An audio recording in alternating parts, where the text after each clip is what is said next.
주님의 이름으로 축복합니다. 오늘 우리에게 주신 말씀 신약성경 로마서 8장 12절로 17절의 말씀을 중심으로 아빠, 아버지라 부르는 특권이라는 제목으로 주신 은혜의 말씀을 함께 나누겠습니다. 여러분, 최근이라고 하기는 좀 그렇지만 그래도 근래 들어서 중년의 남성들에게 가장 인기 있는 TV 프로그램 중에 하나가 무엇인 줄 아십니까? 정규 방송이 아니라 종편 방송에 보면 나는 자연인이다 라고 하는 프로그램이 있습니다. 이 중년 남성들이 이 프로그램만 보면 가슴이 막 뛴다고 얘기합니다. 왜 그렇게 가슴이 뜁니까? 라고 했더니 저런 자유로운 삶을 살아가는 것이 얼마나 좋겠습니까? 라고 하는 인터뷰의 내용을 본 적이 있습니다. 사람들은 자유를 찾아서 갈망하고 자유를 만끽하고 싶어 합니다. 그래서 나는 자연인이다 라고 하는 프로그램에 나온 분들을 대부분 보면 처음에는 건강 때문에 산속으로 들어갔습니다. 그리고 거기서 건강을 회복하고 이제 내려와야 되는데 그 자유로움을 빼앗길까 봐 산에서 내려오지 못하는 것을 보게 됩니다. 많은 사람들이 그걸 보면서 생각한다고 합니다. 이야, 나도 저기서 내가 하고 싶은 대로, 내가 원하는 대로, 내가 먹고 싶은 거 먹으면서 살면 얼마나 좋을까? 많이 가졌느냐, 좋은 것을 가졌느냐가 아니라 내가 하고 싶은 것을 하면서 사람들 눈치 보지 않고 그냥 내가 하고 싶은 그 모습, 자연 그대로의 삶을 살면 얼마나 좋을까라고 하는 생각을 한다고 합니다. 여러분의 생각은 어떻습니까? 여러분들은 자연인으로 돌아가고 싶으십니까? 저는 쉽지 않을 것 같습니다. 자유롭게 살고 자유롭게 행동하는 것 얼마나 갈까 싶기도 합니다. 외로울 것 같고 또 사랑하는 가족이 생각날 것 같기도 하고 무엇보다 함께 이곳에 있는 교우들이 생각나지 않을까 하는 생각을 해보게 됩니다. 여러분, 우리 사람의 얼굴을 뭐라고 얘기합니까? 얼굴의 그 시작점은 다 아실 겁니다. 얼꼴이라고 얘기를 하죠. 우리 안에 있는 얼의 모습이 바로 얼굴, 그러니까 속에 있는 것이 드러나는 곳이 얼굴이다 라고 얘기합니다. 그래서 좋은 일이 있을 때는 사람들의 얼굴이 밝습니다. 그러나 마음에 근심되는 일들이 있고 힘든 일들을 만날 때 보면 얼굴이 왠지 우중충하기도 하고 우울합니다. 감출 수가 없습니다. 사람들은 얘기하죠. 저는 포커페이스합니다. 저는 표정 관리를 잘합니다 라고 얘기하지만 그 분위기 풍기는 것은 감출 수가 없습니다. 안에 무엇이 들었느냐가 그 사람의 얼굴을 통해서 나타낸다라는 거죠. 여러분, 한번 생각해 보십시오. 어느 날 갑자기 여러분들에게 전화가 왔습니다. 여기 종로 경찰서입니다. 전화가 왔습니다. 처음에 무슨 생각을 할까요? 보이스피싱이다 생각을 하겠죠. 그런데 듣다 보니 진짜인 겁니다. 그래서 경찰서를 갔습니다. 여러분, 경찰서에 가면 사람들의 대부분의 마음이 어떻게 될까요? 긴장된다고 합니다. 저도 얼마 전에 면허증 갱신 관련해서 경찰서를 갔는데요. 그냥 제가 민원 처리하러 갔는데 괜히 긴장이 되는 거예요. 내가 예전에 뭐 잘못한 건 없는지, 뭐 위반한 건 없는지 계속 그게 생각이 나면서 아무도 물어보지도 않고 관심을 갖지도 않았는데 두려워지고 떨리는 마음이 제 마음 가운데 있었습니다. 그렇습니다. 우리 안에 두려움이 있고요, 긴장감이 있으면 얼굴로, 표정과 또 우리의 언어와 우리의 행동에서 모든 것들이 나타난다라는 겁니다. 오늘 성경은 그것을 얘기하고 있는 거예요. 우리 안에 성령이 있는데 우리는 어떻게 살아야 되는가? 성령이 안에 있는 사람들은 어떤 말을 해야 되고 어떤 표정을 지어야 되고 어떤 삶을 살아야 되는가를 오늘 로마서 8장 12절로 17절의 말씀은 아주 세부적으로 기록하고 있습니다. 특별히 성령 안에서 우리는 예수 그리스도의 구원으로 말미암아 무엇이 되었죠? 하나님의 자녀가 되었습니다. 구원받은 사람, 하나님의 사람이 되었습니다. 그러니까 구원받은 사람, 하나님의 자녀로서 우리가 어떻게 살아야 되는가, 그거에 대해서 오늘 사도 바울은 로마서 8장에서 기록하고 있습니다. 특별히 저는 오늘 주신 말씀을 통해서 새로운이라고 하는 주제로 하나님 주시는 은혜를 함께 살펴보기 원하는데 오늘 본문 말씀을 조금 더 자세히 살펴보도록 하겠습니다. 첫 번째는 우리는 성령을 통해서 새로운 존재가 되었음을 확신하게 됩니다. 성령을 통해서 우리는 새로운 존재가 되었음을 확신하게 된다라고 성경은 기록하고 있습니다. 12절 말씀을 보십시오. 그러므로 형제들아 라고 나옵니다. 여기서 말하는 그러므로 라고 하는 것은 갑자기 튀어나온 것이 아니라 로마서 8장 1절에 대한 결론부로 12절을 가지고 온 겁니다. 여러분, 로마서 8장 1절에 이렇게 나오죠. 그러므로 이제는 그리스도 예수 안에 있는 자에게는 결코 무엇이 없다고요? 정죄함이 없다라는 거예요. 정죄함이 없다. 그러므로 형제들아 라고 얘기합니다.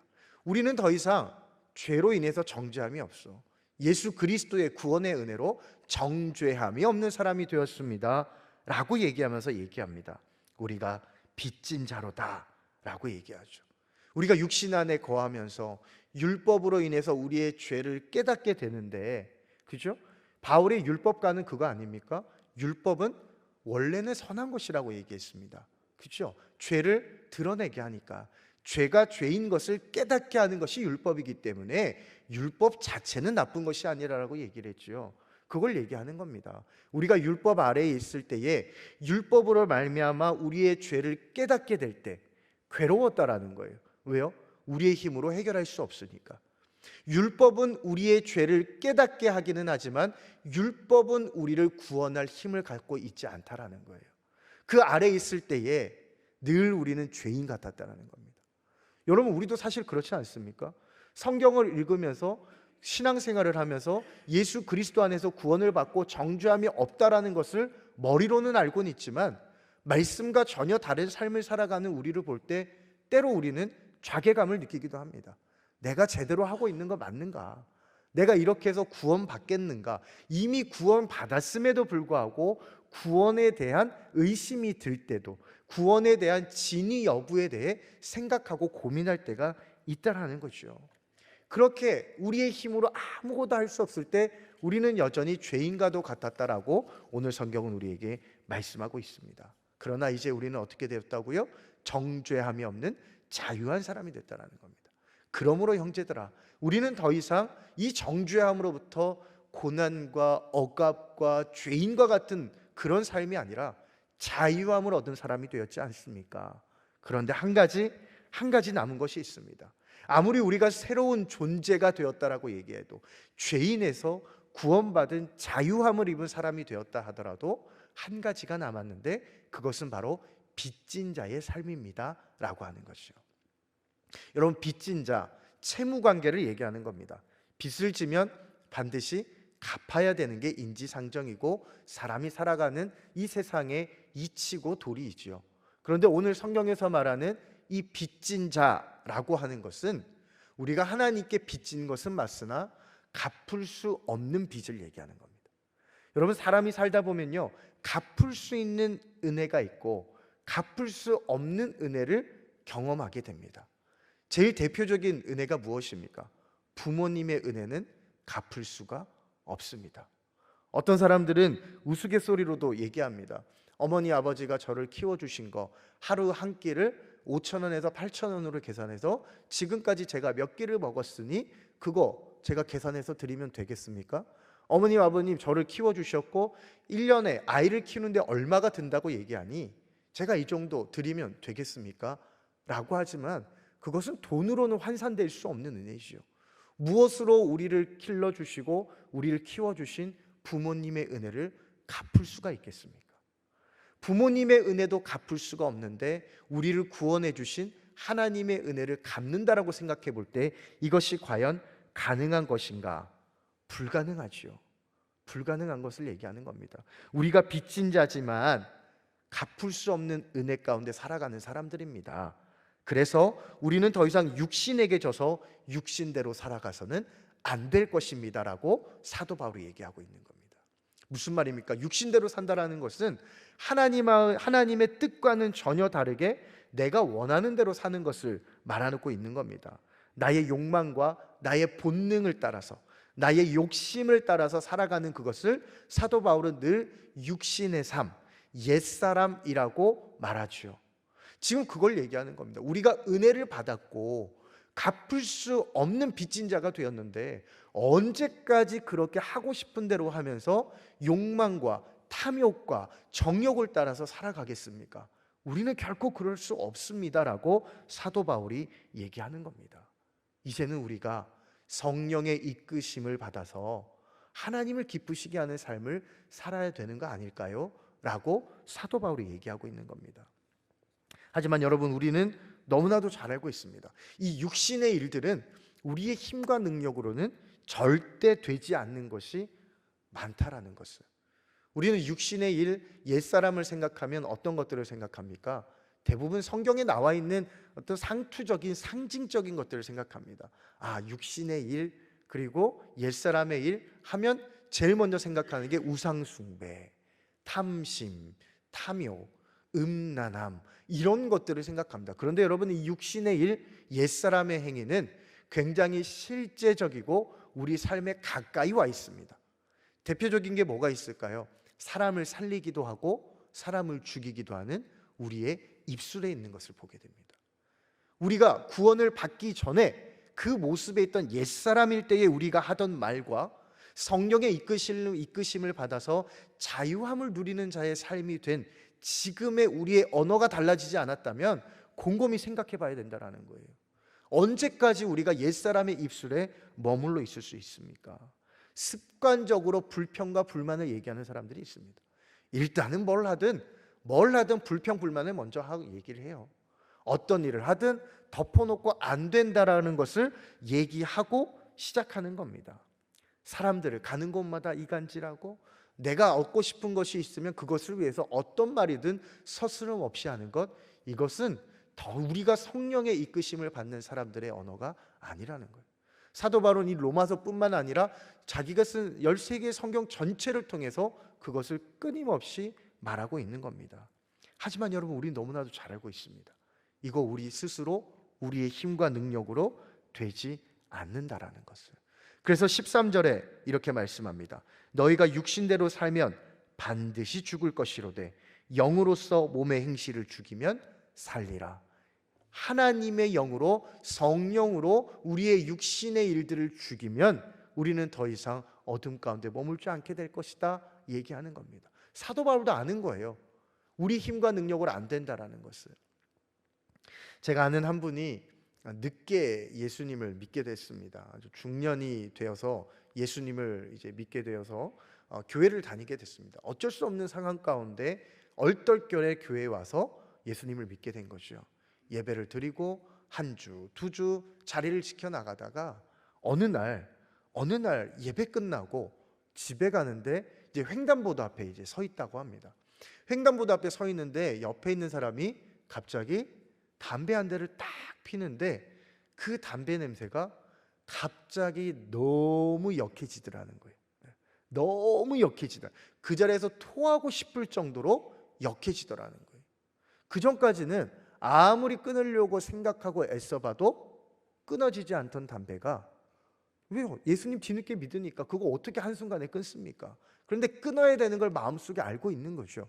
그런데 한순간에 그 냄새가 역한 냄새로 바뀌면서 그 순간, 그 이후로는 담배의 담자도 입에 담지 않았다라는 얘기를 들은 적이 있습니다. 여러분, 옛말에 그런 말이 있죠.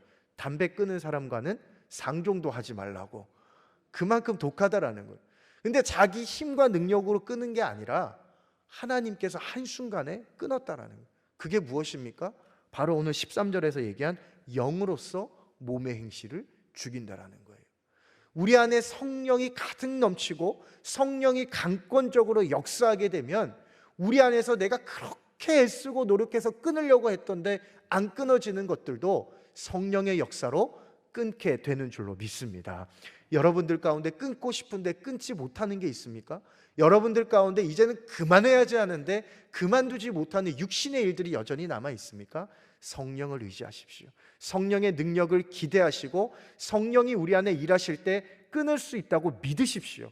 그러면 그 믿음 가운데 하나님께서 성령을 통해서 육신의 일들을 끊어버리고 자유함으로 성령으로 말미암아 새롭게 태어난 하나님의 사람으로 변화시켜 주실 줄로 믿습니다. 여러분, 이렇게 성령으로 새롭게 된 사람을 뭐라고 얘기합니까? 14절 말씀에 보니 하나님의 아들이다 라고 얘기합니다. 무릇 하나님의 영으로 인도함을 받은 사람은 하나님의 아들이다. 하나님의 영, 성령에 이끌리는 사람은요, 하나님의 영이라는 거예요. 우리는 예수 그리스도의 구원의 은혜로 하나님의 자녀가 되었습니다. 그리고 이 성령으로 말미암아 하나님의 자녀가 된 것을 확증해 주신다라는 거예요. 하나님의 자녀가 된 것을 확증해 주시는데, 여러분, 이 아들이 되었다라는 것은 단순히 새롭게 변화된 피조물을 얘기하는 게 아닙니다. 굉장히 중요한 개념이 있는데, 이 자녀라고 하는 것에는 상속권이 함께 들어오는 거예요. 여러분, 아들이라고 다 상속권을 가집니까? 딸이라고 다 상속권을 가집니까? 아니에요, 여러분. 유언장에 상속권에 대해 분명히 명시를 해야 가지는 겁니다. 5 남매가 있었는데 이 5 남매 중에 아버지가 돌아가시면서 첫째부터 넷째까지는 유산을 주지 않겠다라고 얘기하고 마지막 한 명에게만 유산을 주겠다라고 얘기하면 아무리 자녀라 할지라도 그 유산을 받지 못하는 겁니다. 지금 그걸 얘기하는 거예요. 우리의 죄의 족보, 죄의 모든 것들은 십자가에서 예수 그리스도의 은혜로 끝났고 새로운 구원의 족보가 우리 가운데 십자가에서 시작이 되었지 않습니까? 그 구원의 족보는 곧 하늘의 영광을 상속받을 수 있는 상속자로 하나님이 우리를 자녀로 삼으셨다라는 거예요. 성령은 그것을 확인시켜 주시고 보증해 주신다라고 성경이 오늘 우리에게 말씀하고 있는 겁니다. 상속자로서 하나님의 자녀들은 그 하나님의 자녀의 품격에 맞는 삶을 살아야 합니다. 저는 이 짧은 40여 년의 인생을 살아가면서 한 가지 확신한 게 있습니다. 그것은 뭐냐면 품격과 태도는 모든 사람에게 가장 중요하다는 겁니다. 품격과 태도는 가장 중요합니다. 특별히 말 한마디에 그 사람의 품격과 그 사람의 태도와 그 사람의 무게가 담겨져 있는 것을 보게 됩니다. 그 사람이 입고 다니는 옷 하나가 그 사람의 품격과 그 사람의 태도를 얘기해 줍니다. 그 사람의 신발 하나가 그 사람의 얼굴 하나하나가 품격과 태도를 얘기합니다. 이것은 좋은 것을 입었느냐 나쁜 것을 입었느냐가 아닙니다. 어디에 가든 그 자리에 맞는 품격의 사람이 되는가. 여러분, 어디를 가든 자신에게 맡겨진 자리에 맞는 옷을 입고 가는 사람은요, 그곳에서 빛나게 돼 있습니다. 운동하러 가는데 정장 입고 구두 신고 가면 어떻게 됩니까? 민폐가 됩니다. 그 민폐적인 대표적인 사람들이 누구입니까? 목사님들이죠. 체육대회에 기도하러 가는데 정장을 입고 구두를 신고 갑니다. 저희도 어쩔 수 없습니다, 여러분. 그렇게 가면 불편하다는 걸 알지만 그렇게 가는 거예요. 그런데 거기에 운동복을 입고 운동하기에 최적화가 된 상태로 가면 그 사람은 그 자체로 빛나게 되는 겁니다. 여러분, 마찬가지입니다. 우리가 성령의 이끄심을 받는 사람으로 산다라는 것은 하나님의 자녀의 품격에 걸맞는 삶을 사는 것을 말씀하고 있는 것입니다. 더 이상 우리가 육체를 따라서 육신의 일들을 따라 살아가는 것이 아니라 하나님의 능력, 성령의 능력에 이끌려서 우리의 속사람이 강건해지고, 마치 에베소서 4장에서 말씀하는 것처럼 모일 때마다 하나가 되게 하고 가는 곳마다 나눠진 것을 하나로 모을 수 있고, 비난하지 않고 서로 친절하게 대하고 서로를 이해하고 서로를 용서하는 삶, 그 사람이 바로 성령으로 새롭게 된 존재에 걸맞는 삶을 살아가는 것입니다. 오늘 주신 말씀을 기억하십시오. 우리는 연약하고 약하나 성령이 우리를 도와주시고 성령이 우리를 강건하게 하시면 선한 능력으로 말미암아 우리는 반드시 육신의 일을 끊어버리고 하나님의 자녀의 품격에 맞는 삶을 살 수 있게 될 줄로 믿습니다. 그 믿음으로 늘 승리의 삶, 하나님의 자녀의 삶을 살아가는 저와 여러분이 될 수 있기를 주님의 이름으로 축복합니다. 두 번째는 우리는 성령을 통해서 새로운 관계를 맺게 되었습니다. 여러분, 관계를 맺는다라는 거 굉장히 중요합니다. 사람과 사람이 관계를 맺는다는 거 중요한데요, 하나님과 우리의 관계도 너무나도 중요합니다. 여러분, 혹시 딸을 가지신 분, 따님이 댁에 있으신 분들은 아마 느끼실 겁니다. 그 아들만 있으신 분들은 굉장히 심심한 위로의 말씀을 제가 전해드리는데, 저희 부모님도 이런 거 한 번도 경험을 못 해보셨어요. 근데 저는 딸이 있으니까요 너무 행복합니다. 아들은요 딱 집에 가면 아빠 오셨어요? 그러거든요. 근데 딱 집에 가면요 딸은요 이렇게 얘기합니다. 아빵 그럽니다. 아빵 왔어? 그럽니다. 여러분, 그러면 그 하루의 피곤함이 그냥 싹 사라지는 거예요. 여러분, 아빵이라고 부를 수 있는 이유는 뭡니까? 아빠에 대한 편안함이에요. 아빠에게는 내가 무슨 말도 다 할 수 있지, 아빠라면 내가 이렇게 해도 되지 라고 얘기합니다. 가끔씩은 얘기해요. 아빠 까불지 마, 아빠 진짜 나한테 그렇게 얘기해 혼나? 얘기합니다. 여러분, 그만큼 아빠에 대해서 편하고 아빠에 대해서는 뭐라도 얘기할 수 있다는 거거든요. 그런데 이런 관계가 늘 지속되지는 않습니다. 그 아이도 가끔씩 말이 바뀔 때가 있습니다. 아버지라고 할 때가 있습니다. 아버지. 언제죠? 혼나기 직전에. 딸들은 눈치가 빨라요. 여러분, 오빠가 혼날 때가 되면 나도 곧 그 차례가 되겠구나 느낍니다. 그러면 와서 막 예의 바르게 행동하고요, 막 이렇게 탁 두 손을 모으고 막 그런 모습들을 보게 됩니다.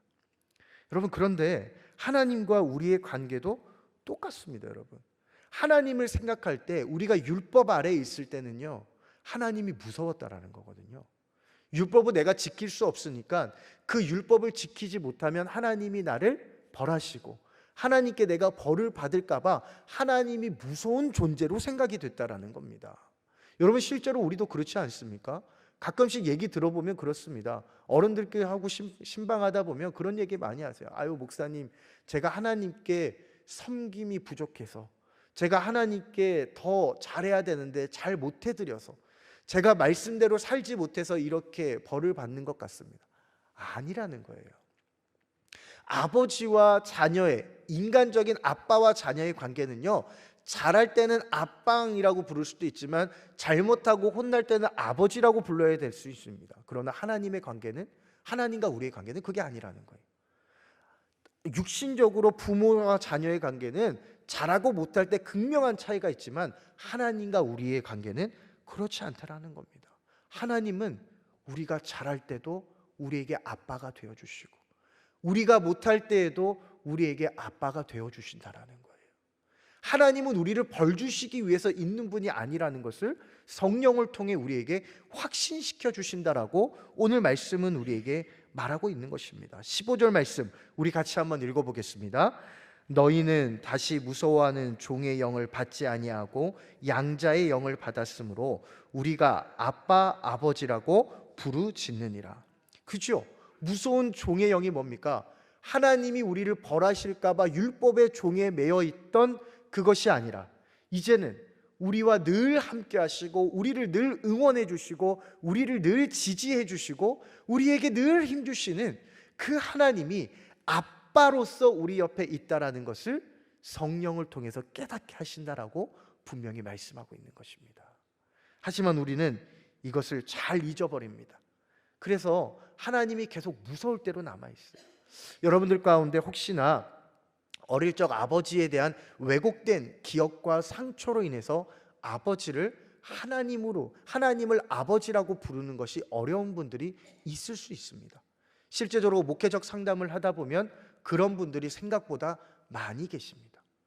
아버지에게 대한 상처가 너무 커서 하나님을 아버지라고 불러야 할 때 우리 아버지랑 오버랩이 되는 거예요.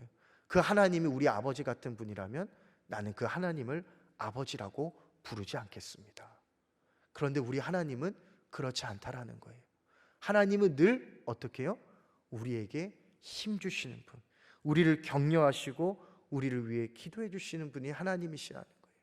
세상에서 실패할 때도 언제든지 달려와서 울 수 있는 그 공간을 만들어 주시는 분, 그분이 하나님이시라요.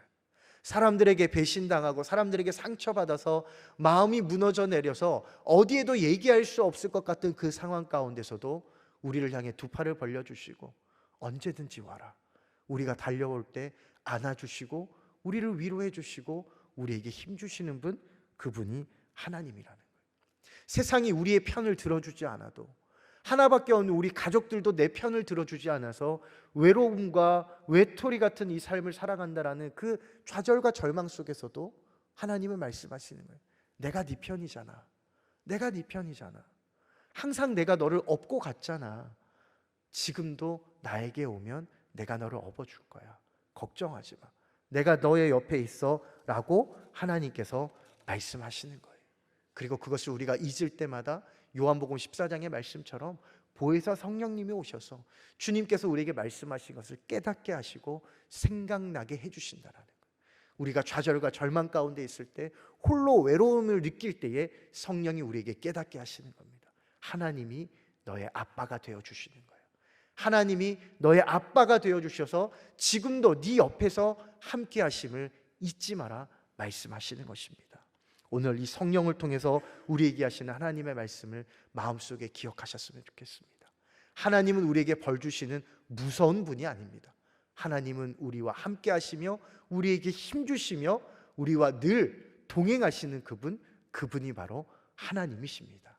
그 성령의 능력으로 이것을 늘 가슴에 새기시며 하나님을 아빠라 부르며 하나님과 가장 친근하게 살아가는 저와 여러분이 될 수 있기를 주님의 이름으로 축복합니다. 마지막 세 번째는 성령을 통해 새로운 유산과 사명을 확신하게 된다라고 말씀합니다.